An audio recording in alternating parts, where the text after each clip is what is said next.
రుద్రాక్షమాల జప ఫలితాలు. ఇంట్లో జపం చేస్తే ఫలితం సమానంగా ఉంటుంది. ఆవులున్న చోట జపం చేస్తే 100 రెట్లు ఫలితం వస్తుంది.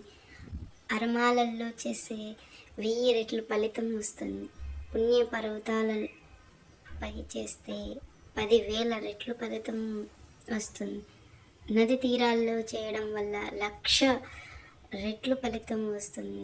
దేవాలయాల్లో చేయడం వల్ల 1,00,00,000 రెట్లు ఫలితం వస్తుంది. శివాలయంలో చేస్తే అనంత ఫలితం వస్తుంది. పాడుబడిన శివాలయాల్లో చేస్తే అఖండ ఫలం వస్తుంది. మరి మీరు ఎప్పుడన్నా రుద్రాక్ష జపమాల చేశారా? చేయండి, తప్పకుండా చేయండి. ఎందుకంటే ప్రతి ఒక్కరు జపం చేయాలి. జపం అంటే నామస్మరణమే కదా, ఈజీగా ఉంటుంది. తప్పకుండా చేయండి అందరూ. ఓం నమః శివాయ. అరుణాచల శివ. జై శ్రీరామ్.